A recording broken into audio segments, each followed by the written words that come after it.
Hello friends, this is Yogesh and welcome to our channel Waheguru achievers. आज हम बात करते हैं उन स्टूडेंट्स की जो मैथ्स में वीक हैं, जिन्हें लगता है कि हायर एजुकेशन अचीव करने के लिए मैथ्स उनके लिए हमेशा एक टफ सब्जेक्ट रहेगा।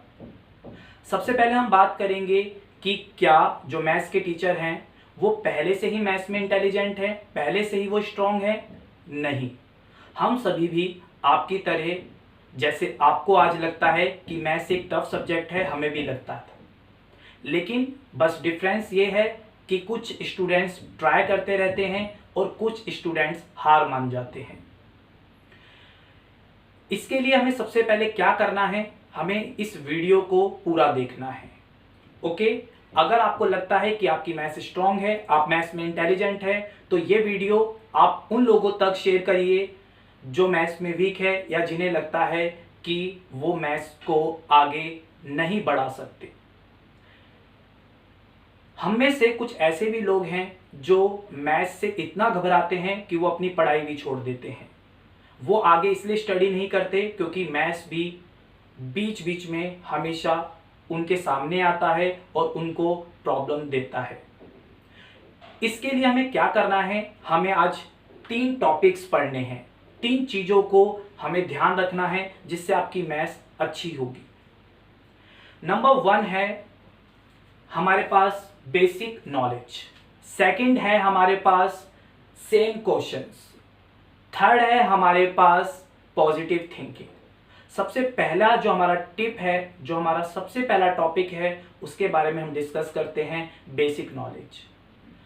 जब भी कोई एक कमजोर स्टूडेंट होता है, एक वीक स्टूडेंट है मैथ का, उसे कभी भी पूरा सम समझ में नहीं आता, क्योंकि बीच बीच में कुछ ऐसे बेसिक चीजें होती हैं जिनको टीचर बहुत जल्दी करा देता है, लेकिन वीक स्टूडेंट्स उनको आसानी से नहीं समझ पाता। जो इंटेलिजेंट स्टूडेंट्स होते हैं उनको एक छोटी मोटी चीजें जरूर पूछनी होती हैं, लेकिन उनको ओवरऑल वो सारी चीजें समझ में आ जाती हैं क्योंकि उनका बेसिक्स क्लियर होते हैं। तो सबसे पहले बात है कि बेसिक नॉलेज आपके पास होनी चाहिए। अब हम बात करते हैं कि सर, अगर हम बेसिक चीजें को पढ़ेंगे तो हमारा कोर्स पीछे हो जाएगा या वो बच्चे हमसे आगे हो जाएंगे। नहीं, हमें क्या करना है कि अगर वो स्टूडेंट्स मैथ्स को 4 घंटे रिवाइज करते हैं तो आपकी ड्यूटी है कि आप, क्योंकि आपको बेसिक्स भी साथ साथ पढ़ने हैं, तो आप 5 आवर्स 5 घंटे स्टडी करेंगे, क्योंकि आपको अपने बेसिक्स भी सुधारने हैं। अब बेसिक्स कैसे सुधारें? बेसिक्स में आता क्या है? बेसिक्स आपके पूरे सम के बीच में कुछ ऐसे कॉन्सेप्ट्स होते हैं जिनको आपने छोटी क्लासेस में नहीं किया या जो आपको पहले समझ में नहीं आए या किसी ने आपको नहीं समझाए। बात करते हैं अगर हम स्क्वायर रूट की, अगर हम बात करते हैं मीन मीडियन की, कुछ ऐसे कंसेप्ट्स होते हैं एलसीएम एचसीएफ जो बहुत सारे स्टूडेंट्स को सही ढंग से अगर नहीं आते, तो हमारी ड्यूटी है कि सबसे पहले हमें बेसिक कंसेप्ट्स को क्लियर करना है। हमारे पास एक चैनल है आर एन ग्लोरी करके, एक 10 इयर्स का स्टूडेंट, 10 साल का एक लड़का आपको वो कंसेप्ट यूट्यूब के थ्रू समझाता है। तो आर एन ग्लोरी चैनल है, इस वीडियो के बाद आप उसको जरूर देखिएगा। तो ऐसे कई चैनल है जो आपकी बेसिक चीजों को क्लियर करेंगे। अगर आपको नहीं पता कि स्क्वायर रूट कैसे निकालना है, आपको नहीं पता कि किसी का राउंड ऑफ कैसे होता है, तो सबसे पहले आप बेसिक चीजों को आप स्टडी करेंगे और उसके बाद आपको वो पूरा सम समझ में आएगा। आपके पास नेट में बहुत सारे ऐसे चैनल हैं जिसके थ्रू आप अपनी बेसिक चीजों को समझ सकते हैं। जस्ट आपको टाइप करना है और आपके पास बेसिक चीजें के बहुत सारे चैप्टर्स आ जाएंगे, बहुत सारे टीचर्स आएंगे जो आपको बेसिक चीजें सिखाएंगे। हम बात करते हैं जब हमारा समय था, उस समय इतनी ज्यादा इन्हेंसमेंट नहीं थी, इतनी ज्यादा इस्टेब्लिशमेंट नहीं थी और हम लोगों को काफी दिक्कत होती थी, लेकिन फिर भी हमने स्टडी की। आप लोगों के लिए आज अगर आपके टीचर ने वो जो बीच में बेसिक्स आए आपके सम में वो नहीं सिखाए, तो आप खुद जाकर आप अपने YouTube को खोलकर, अपने गूगल को खोलकर आप उसको स्टडी कर सकते हैं। जब 10 साल का एक एक छोटा सा बच्चा आपको बेसिक कंसेप्ट सिखा सकता है, तो क्यों आप 20 साल के होकर 30 साल के होकर क्यों नहीं सीख सकते? ये हमारी खुद की कमजोरी है। हम खुद अपने आप को सोचते हैं कि ये चीज हम नहीं कर पाएंगे, इसीलिए वो चीज हम नहीं कर पाते हैं। तो हमारी ड्यूटी है कि हम बेसिक कंसेप्ट्स करेंगे। हमारे समय में अगर हम आज कोई सॉन्ग डाउनलोड के लिए लगाते थे मॉर्निंग में, तो वो इवनिंग में जाके डाउनलोड होता था। क्या आपके साथ भी आज ऐसा ही है? नहीं। आप 1 मिनट में वीडियो ओपन कर सकते हैं, 5 मिनट के अंदर अंदर वो कंसेप्ट वहां पर लर्न कर सकते हैं। हजारों लाखों चैनल आज बन चुके हैं जिसके थ्रू आप अपने बेसिक कंसेप्ट सीख सकते हैं।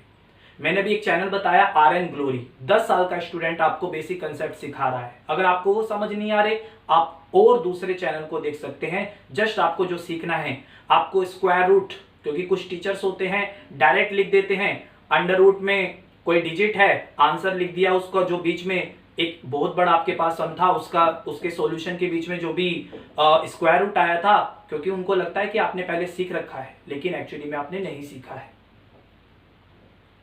उन्होंने आंसर लिख दिया 9.4। अब ये नहीं पता हो 9.4 स्क्वायर रूट निकला कैसे है, वो किस डिजिट का कैसे निकाल दिया 9.4। वो जस्ट एक पार्ट है, एक पूरे सम में 9.4 एक पार्ट था। लेकिन अगर वही पार्ट आपको नहीं आता तो आपका भी बेसिक नॉलेज वीक है। तो आपको बेसिक चीजों के लिए जो स्टूडेंट्स जितने घंटे पढ़ाई कर रहे हैं उससे 1-2 घंटे आपको ज्यादा स्टडी करना पड़ेगा।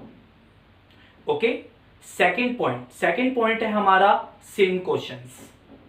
सेम क्वेश्चंस जब हम बात करते हैं सेम क्वेश्चन की, तो हमारा ये मतलब होता है कि जब भी हम कोई क्वेश्चन सॉल्व करते हैं तो उसके जैसे हमें 10 से लेकर 20 क्वेश्चन भी सॉल्व करने चाहिए।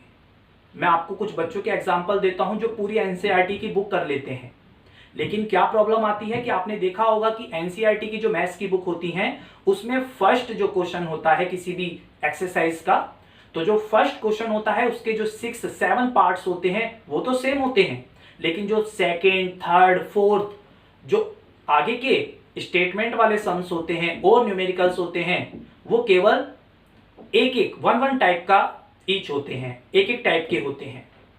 उनके जैसा दूसरा क्वेश्चन जो थर्ड क्वेश्चन है वो अलग डिफरेंट होता है, फोर्थ क्वेश्चन उनसे डिफरेंट होता है। हम बस वही क्वेश्चंस को सीखकर ये सोच लेते हैं कि ये हमारा क्लियर हो गया। जब हम एग्जाम में बैठते हैं तो प्रॉब्लम आती है प्रॉब्लम की नहीं आती है। जब हम एग्जाम में बैठते हैं तो उससे क्वेश्चन वैसा ही है, लेकिन हल्का सा भी उसमें जो चेंजेस आता है वो क्वेश्चन आपको बहुत ही परेशान कर सकता है और कर देता है। आपको लगता है कि ये मैं पढ़ा था लेकिन हमारी पढ़ाई खराब जा रही है, वेन जा रही है, व्यर्थ जा रही है। तो क्यों व्यर्थ जा रही है? क्योंकि हम सेम क्वेश्चंस ट्राई नहीं करते हैं।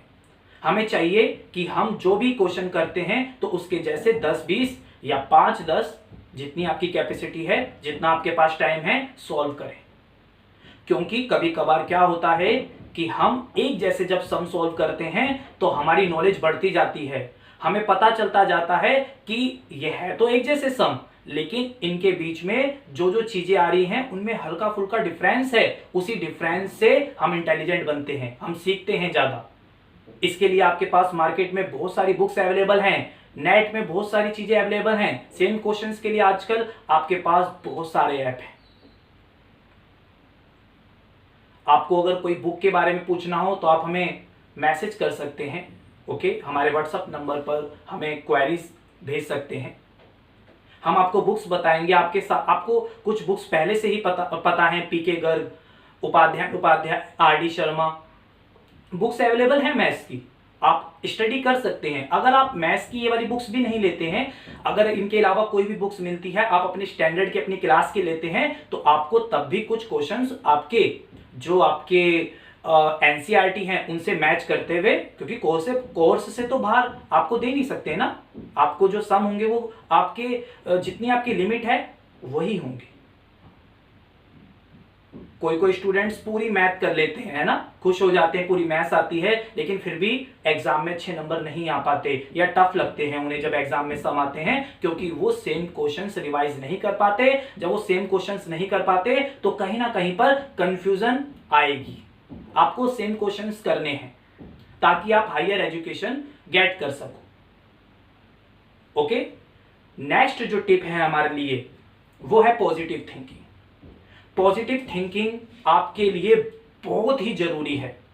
अगर आप पॉजिटिव थिंकिंग से अपनी स्टडी करते हो तो आप 100% मैथ्स में स्ट्रांग हो जाओगे। आप किसी भी सब्जेक्ट में स्ट्रांग हो सकते हो, लेकिन अगर आप पॉजिटिव थिंकर हो तो। हम बात करते हैं, हमने सुना है कि जब भी हम कोई मेडिसिन खाते हैं, साइंस बोलती है कि अगर हम ये सोच के मेडिसिन खाते हैं कि हाँ हम सही हो रहे हैं, हम सही हो जाएंगे, तो वो मेडिसिन अच्छा वर्क करती है, ज्यादा वर्क करती है पहले से ही। लेकिन अगर हम ये सोचते हैं, हम नेगेटिव थिंकिंग रखते हैं कि हम फेल हो जाएंगे, हमें मैथ्स नहीं आएगी, हमें कभी मैथ्स आ ही नहीं सकती, तो क्या होगा, हमें मैथ्स नहीं आएगी, ये तय है।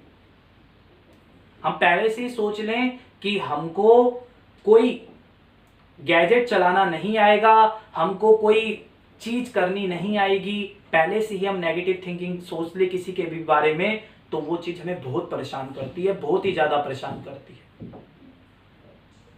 राजस्थान में एक मंदिर है, उस मंदिर में पैरालाइजिस लोग जाते हैं जिनको पैरालाइजिस है और ठीक होकर आते हैं।